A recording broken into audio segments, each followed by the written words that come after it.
Vamos falar sobre um dos livros mais interessantes que eu li nos últimos tempos, que traz esse tema, né, literatura de testemunho, literatura de holocausto, e eu estou falando aqui nada mais, nada menos do que A Última Parada, Auschwitz, de Ed de Wint. O Ed de Wint, ele é um holandês, era um holandês, né, e médico, e aí ele foi capturado, depois levado para Auschwitz, mas de uma forma bem diferente, e esse livro traz um relato também bem diferente daqueles que a gente já conhece normalmente, como por exemplo o caso de Primo Levi e enfim, outros inúmeros livros sobre literatura de testemunho, mais voltado para esse lado do Holocausto. A história de Ed de Wint, como é bem diferente desses outros que a gente conhece, ele traz uma visão diferente do campo de concentração lá em Auschwitz, né? E a história dele começa lá na Holanda, onde ele se voluntaria junto com outros médicos e alguns enfermeiros também para trabalhar em Westerbork. Westerbork é meio como se fosse um campo de trânsito, né, para esses judeus serem levados para os campos de concentração, Auschwitz, enfim.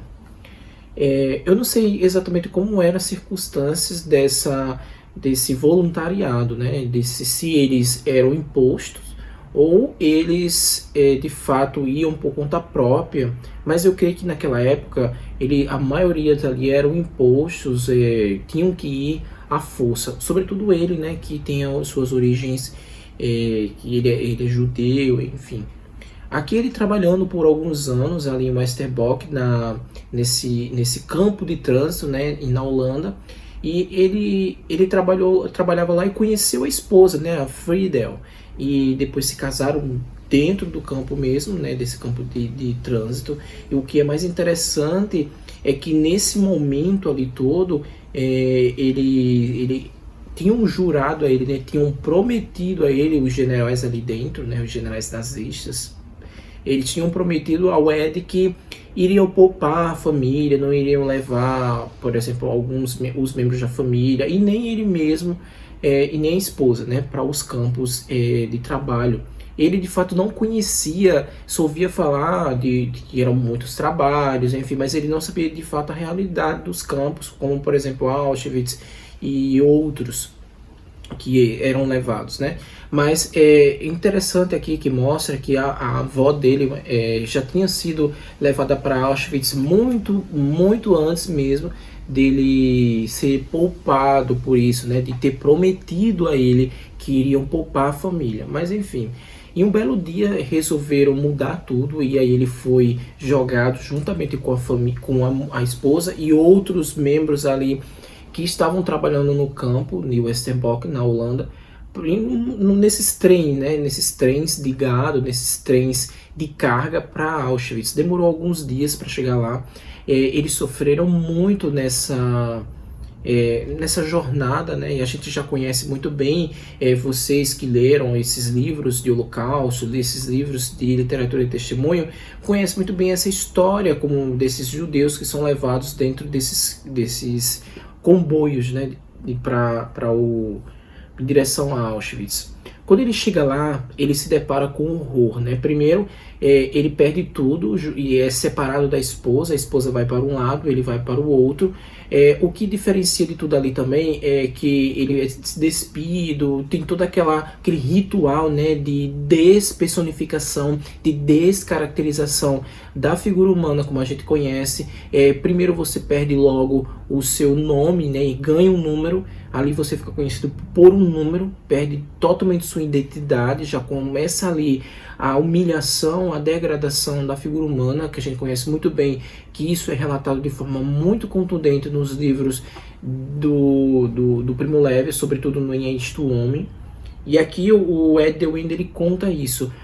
Mas o que te chamou a atenção nesse livro? Ele não é igual a todos os livros de literatura e testemunho que você leu? Não, respondendo a pergunta, não, ele é bem diferente, porque o Ed de Wint, ele era médico, a esposa era enfermeira. Então, eles foram desmembrados, cada um foi para um lugar, ela foi para a ala das mulheres, onde essas mulheres eram geralmente usadas nos experimentos do Mengele, né, daquele médico sádico, elas eram usadas nesses experimentos bem macabros. Aqui não diz quais de fato as circunstâncias desses experimentos, mas de fato acontece muita coisa absurda lá nesse pavilhão onde a Friedel, que é a esposa dele, foi. Ela foi poupada a priori, ali a gente percebe muito bem pelas conversas que ocorrem. O Ed, ele foi levado para o campo, né, ali de Auschwitz, mais o lado mais masculino, e depois ele foi destinado a tipo uma enfermaria, que como ele era médico, aí destinaram ele para ali. Daí que se torna um livro bem diferente. Por quê? Porque o que a gente conhece normalmente são aqueles prisioneiros que ficam em barracões, ficam barracões superlotados, uma higiene precária, aliás, nem higiene tem, e toda aquela questão da degradação da figura humana, da degradação da personalidade, né? E a gente conhece toda aquela sujeira que ocorre ali. Só que o Ed, ele foi deslocado para meio que fosse uma enfermaria. Claro que antes ele foi sujeito a passar por uma quarentena, por inúmeras coisas que aconteceram por lá. Claro que eu não vou revelar, e com certeza isso é spoiler. Mas ele fica numa espécie de quarentena até ele ficar de fato no alojamento.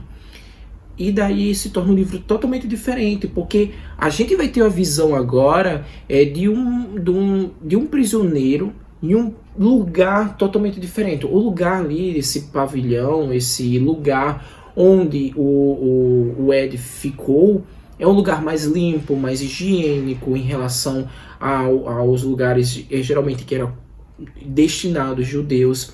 Além disso, claro que não deixa de ter o seu trabalho forçado diário, não deixa de ter a comida escassa, né? E algumas doenças ali que vão aparecendo. Uma coisa que é bem interessante é que ele consegue ver a esposa dele, tem uma espécie de alguns contatos, claro que é dividido ali por uma cerca elétrica, mas ali ele tem todo o cuidado, porque também se descobrirem, tem toda aquela questão do castigo, né? Mas esse livro se torna único e diferente de tudo que eu li sobre literatura de testemunho. Por quê? Primeiro, tem dois pontos, né? Primeiro, que conta esse outro lado, né? Como era a vida de um médico nesse outro lugar, um lugar mais limpo, né? Um lugar diferente dos que é normalmente conhecido na literatura de testemunho do Holocausto. Segundo, aqui o livro ele começou a ser escrito, inclusive aqui tem inúmeras imagens aqui, imagens inclusive do próprio diário aqui do Ed. Ele começou a escrever esse livro dentro do campo, claro, de forma bem escondida, que não podia ser visto, porque, enfim, ele poderia ser castigado por isso. Mas o que chama atenção, o que me chamou mais atenção é que como esse livro ele começou a ser escrito dentro do campo, ali no calor do momento, ele se torna muito único. A gente sabe que uma coisa que a gente tem que ter cuidado, abrindo aspas aqui, uma coisa que a gente tem que ter muito cuidado nesses livros sobre literatura de testemunho, é que aqui são memórias, né? E a gente sabe que as memórias elas vão se perdendo ao longo do tempo, o que restam são fragmentos às vezes. E quando você se distancia muito do trauma, como por exemplo, alguns livros que se distanciam muito do trauma e eles são relatados décadas depois, várias décadas depois, há umas pitadas de ficção, porque você não consegue lembrar tudo, então meio que você fantasia alguns pontos. Aqui eu considero um livro extremamente fiel ao que aconteceu ali em Auschwitz. Apesar que foi de um ponto de vista diferente, um ponto de vista de um médico, um ponto de vista de um lugar mais tranquilo, né, em relação aos outros que sofreram bastante, como é relatado em Este Homem, no livro de Primo Levi.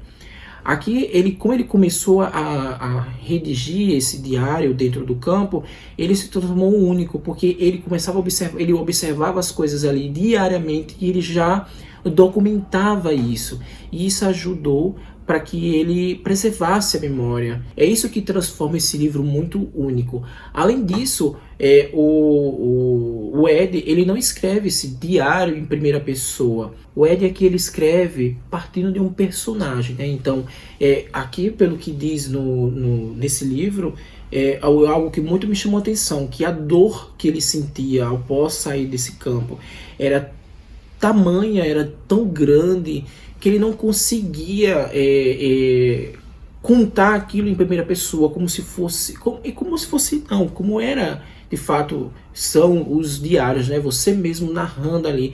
Então aqui ele dá origem a um narrador, né? Esse narrador, ele vive ali no campo, ele dá nome a esse narrador, e ele vive ali no campo e conta toda essa história desse homem, mas sabemos que esse homem é o Ed, porque ele construiu esse personagem como se fosse uma espécie de proteção, e algo que eu achei bem interessante esse livro trazer, né? É um livro muito contundente, é um livro muito especial, é um livro diferente de tudo que eu li sobre literatura de holocausto, literatura de testemunho.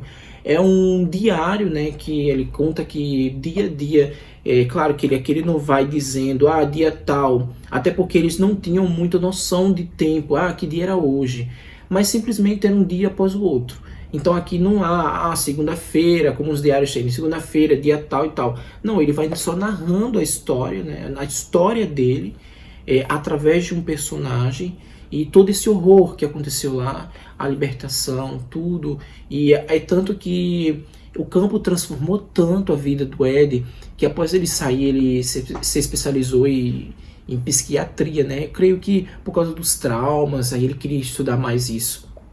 Eu super recomendo, é um livro que está inclusive hoje em promoção na Amazon, inclusive vou deixar aqui o link abaixo, mas é um diário de sobrevivência, é um diário extremamente dolorido, enfim, só lendo para sentir toda a emoção que tem nesse livro. Vale muito a pena conferir A Última Parada, Auschwitz, um dos livros mais interessantes que eu li sobre literatura de holocausto. Então é isso. Espero que vocês tenham gostado. Se gostou, dá aquele like. Se não está inscrito, não se inscreve. E até a próxima. Tchau.